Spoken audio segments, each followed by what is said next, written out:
Assalamualaikum warahmatullahi wabarakatuh.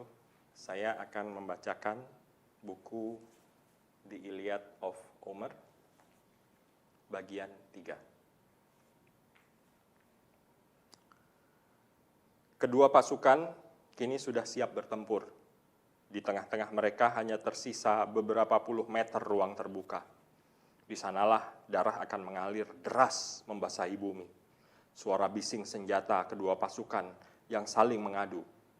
Hanya prajurit pemberani yang bisa menikmati perang. Namun, sebelum ada yang menyerang, Alexandrus dari Troy melompat ke depan.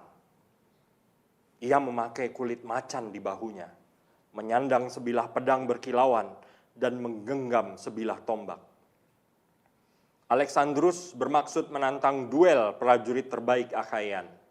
Menelaus melihatnya, ia bernafsu membunuhnya dan melempar bangkai mayatnya untuk santapan kawanan anjing dan burung hering.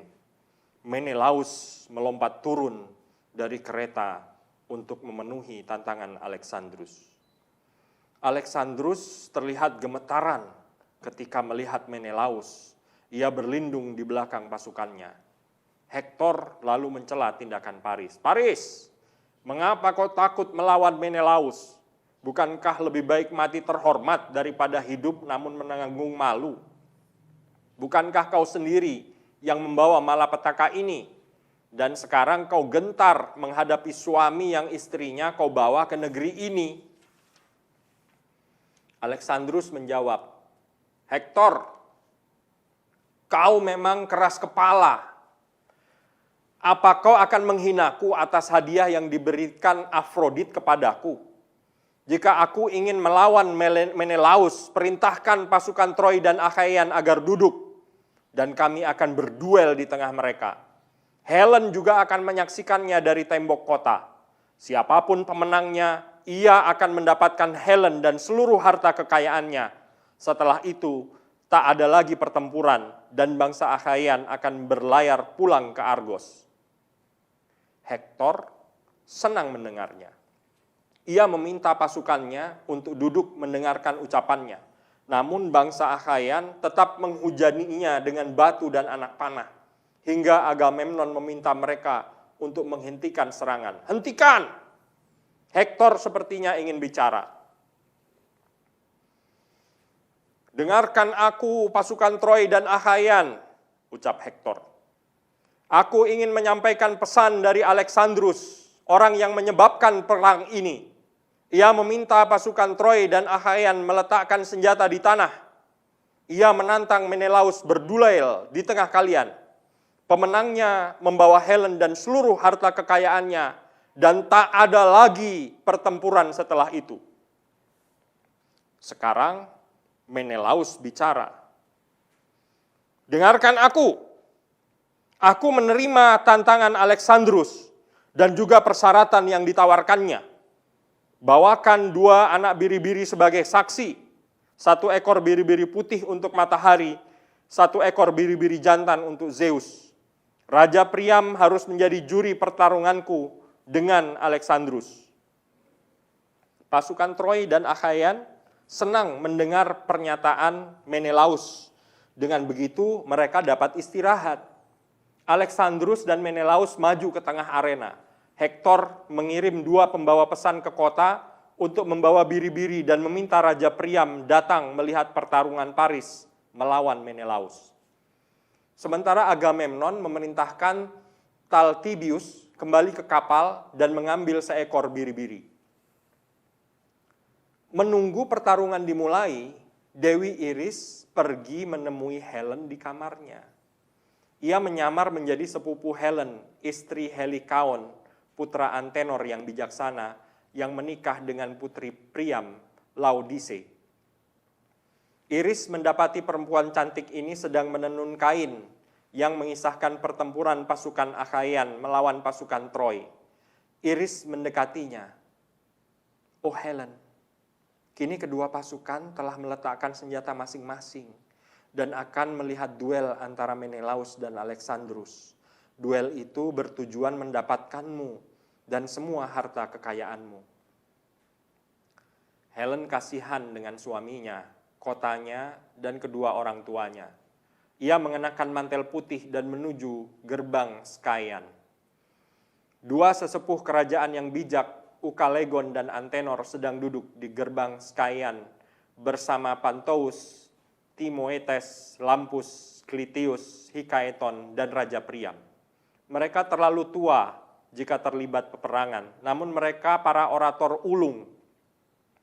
Melihat Helen datang, salah satu sesepuh berbisik, "Ia adalah keajaiban kecil hingga Troy harus menanggung semua penderitaan berat ini. Persoalan wanita memang rumit. Meski Helen wanita jujur, aku lebih senang jika pasukan Achaean membawanya pulang, atau ia akan membawa masalah lebih banyak lagi bagi kita." Priam meminta Helen duduk di dekatnya. "Anakku," ucap Priam, "duduklah di dekatku, agar kau dapat melihat suamimu, saudara-saudara, dan juga sahabat-sahabatmu yang bertempur melawan bangsa Achaean. Malapetaka ini sudah jadi kehendak dewa. Aku tak akan menyalahkanmu. Siapa orang yang bertubuh besar dan gagah itu? Aku pernah melihat manusia yang tinggi dan mirip dengannya, namun tak satu pun yang setia. Pasti ia raja." Helen menjawab, "Ayah, orang yang kau maksud adalah Raja Agamemnon putra Atreus. Agamemnon raja yang baik dan pemberani. Ia kakak iparku, ia kakak Menelaus." Raja Priam kagum dengan Agamemnon.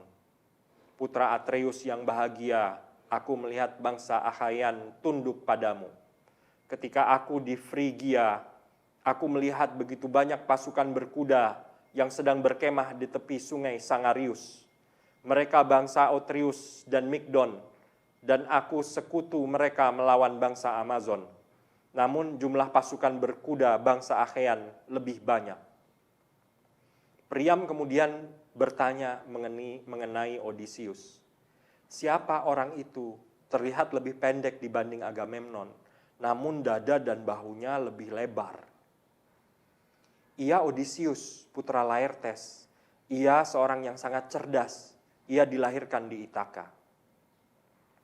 Antenor menyela percakapan Priam dan ia berkata kepada Helen, "Apa yang baru saja Anda katakan benar. Sebelumnya Odysseus pernah datang ke Troy. Saat itu ia bersama Menelaus menjadi duta untuk minta pengembalianmu. Mereka menginap di istanaku. Ketika keduanya berdiri di hadapan dewan petinggi kerajaan Troy yang terlihat berbahu lebar Menelaus, namun ketika keduanya duduk kembali, yang terlihat berbahu lebar justru Odysseus. Yang berbicara terlebih dahulu adalah Menelaus. Ucapannya begitu gugup. Pesan yang disampaikan Menelaus sangat singkat, namun tepat sasaran, sebab ia orang yang tak suka banyak bicara. Menelaus terlihat lebih muda dari Odysseus. Begitu Menelaus selesai bicara, Odysseus meneruskannya. Sebelumnya, Odysseus tak berbicara dan hanya menundukkan kepala ke bawah. Ia juga tak menggerakkan tongkat kerajaannya. Aku beranggapan ia orang yang tak biasa menyatakan pemikirannya di hadapan dewa kerajaan. Namun begitu ia bicara, ucapannya sungguh bijaksana, laksana dewa. Dan tak ada seorang pun yang dapat mengira orang macam apa dia." Priam mengarahkan pandangannya ke Ajax, putra Telamon, yang bertubuh paling besar, dan bertanya kepada Helen, "Siapa prajurit yang bahu dan kepalanya sangat besar itu?" "Ajax," jawab Helen. "Di sisinya Pangeran Idomeneus. Menelaus selalu menyambut kedatangannya ketika ia berkunjung dari kereta. Aku dapat menyebutkan nama-nama komandan dari bangsa Achaean, namun aku belum melihat dua saudaraku, Castor dan Pollux. Aku tak tahu mereka ikut atau tidak dalam perang ini. Mungkin mereka ikut, namun tak ingin memperlihatkan diri karena malu atas perbuatanku yang tak terhormat." Helen tak tahu jika dua saudara kandungnya itu telah mati. Bintara yang diutus Hektor sedang menuju kota Idaeus lalu menemui Raja Priam dan mengabarkan pertarungan putranya melawan Menelaus. "Putra Laomedon, para prajurit Troy dan Achaean memintamu bersumpah di tengah-tengah mereka Tak lama lagi Alexandrus akan bertarung melawan Menelaus dalam duel. Pemenangnya akan mendapatkan Helen dan seluruh harta kekayaannya. Dan setelah itu tak ada lagi pertempuran antara pasukan Troy dan Achaean. Priam gemetar. Namun ia menyuruh beberapa pengikutnya menyiapkan kereta perang. Priam naik ke atas kereta ditemani Antenor di sampingnya. Mereka segera menuju medan perang melewati gerbang Skaian. Agamemnon dan Odysseus menghampiri Priam. Beberapa pengawal menuangkan anggur ke dalam cangkir emas, sementara semua komandan mencuci kedua tangan mereka. Agamemnon mencabut pisau di pinggangnya dan mencukur rambut hewan yang akan dikurbankan. Ia berdoa kepada Zeus. "O Zeus, kau penguasa gunung Ida dan kekuatanmu tak tertandingi. Jika Alexandrus berhasil mengalahkan Menelaus, biarlah Helen dan semua kekayaannya menjadi milik Alexandrus. Kami akan berlayar pulang dan tak ada pertempuran setelah itu. Namun jika pemenangnya Menelaus, maka Helen harus dikembalikan kepada kami, serta seluruh kekayaannya. Jika ternyata Priam tak menepati janji, aku akan tetap di sini hingga Troy hancur." Setelah berdoa, Agamemnon menyembelih hewan kurban dan membiarkannya terkapar di tanah. Semua komandan yang melihat menumpahkan anggur di dalam cangkir mereka ke tanah sebagai penghormatan kepada Zeus. "O Zeus, jadikanlah yang melanggar sumpah ini mendapat bencana.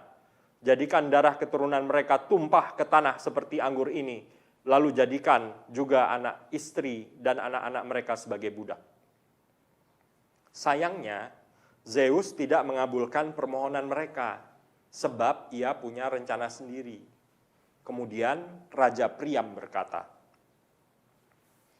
"Dengarkan aku, pasukan Achaean dan Troy. Sekarang aku akan kembali ke Ilius. Aku tak kuat menyaksikan Menelaus berduel melawan putraku. Zeus dan para dewa di Olympus sudah tahu siapa yang akan jadi pemenang. Semua ini sudah kehendak Zeus." Priam dan Antenor segera kembali ke Ilius, sementara Hektor dan Odysseus mengukur tanah sebagai arena duel Menelaus dan Alexandrus. Setelah selesai mengukur, keduanya memohon kepada Zeus agar yang kalah akan mati dan ruhnya pergi ke Hades, dan siapapun pemenangnya akan menikmati kedamaian. Hektor melepaskan helm bajanya, sementara para prajurit duduk rapi meletakkan senjata mereka. Alexandrus memakai baju perangnya. Baju perang yang berkilauan itu pemberian saudara laki-lakinya, Likaon. Lalu ia menyandangkan pedang di bahu, memakai perisai dan helm baja, dengan ekor kuda di atasnya melambai-lambai. Terakhir, ia mengambil sebilah tombak untuk serangan pertama. Menelaus juga memakai baju perang dan mempersenjatai dirinya dengan pedang, tombak, dan perisai. Menelaus dan Alexandrus menuju arena. Pasukan Achaean dan Troy duduk sambil mengacungkan tombak mereka, berharap jagoan mereka masing-masing akan menang. Dan setelahnya tak ada lagi pertempuran. Paris mendapat kesempatan pertama untuk menyerang Menelaus. Ia menyerang dengan tombaknya, namun lemparannya membentur perisai Menelaus dan jatuh ke tanah. Sekarang giliran Menelaus menyerang balik. Tombak Menelaus merobek pakaian Alexandrus, namun nyawanya masih selamat. Menelaus kemudian mencabut pedang dan mengayunkannya keras tepat di helm Alexandrus. Namun pedang itu tak dapat menembusnya.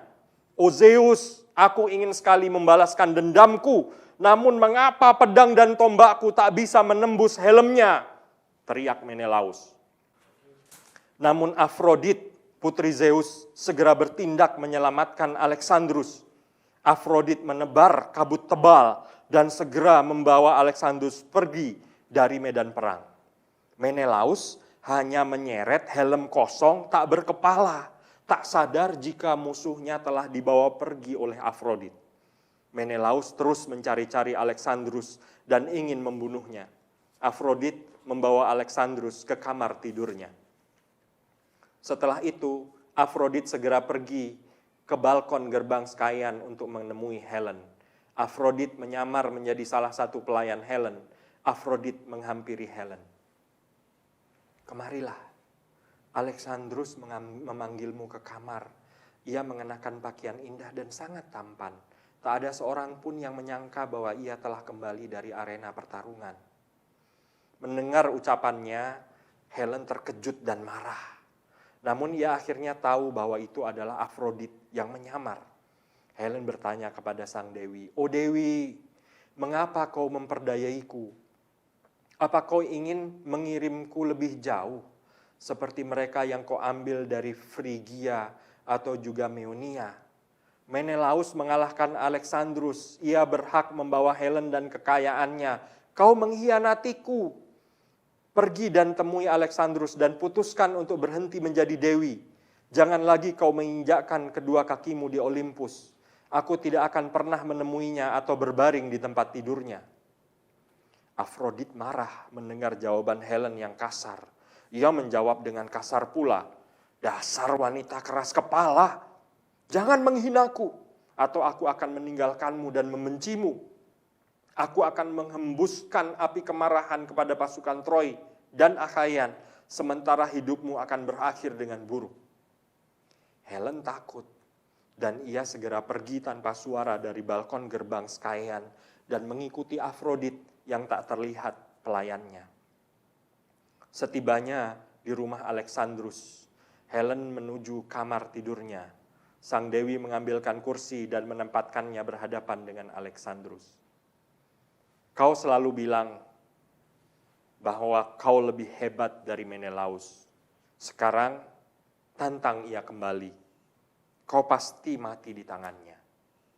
Paris menjawab, "Istriku, janganlah mencela aku seperti itu. Menelaus telah mengalahkanku karena ia dibantu Athena. Lain kali pasti aku pemenangnya, karena aku juga punya dewa yang membelaku. Mendekatlah, mari kita tidur. Sejenak aku membawamu dari Sparta. Aku belum pernah merasa begitu terpikat kepadamu seperti sekarang ini." Paris kemudian mengajak istrinya tidur. Sementara itu, Menelaus terus mencari Alexandrus di setiap sudut arena, namun tidak ada yang menemukan Alexandrus. Tidak ada satupun yang ingin menyembunyikannya. Mereka sangat membencinya, seperti membenci kematian. Agamemnon menginterupsi, "Dengarkan aku, prajurit Troy.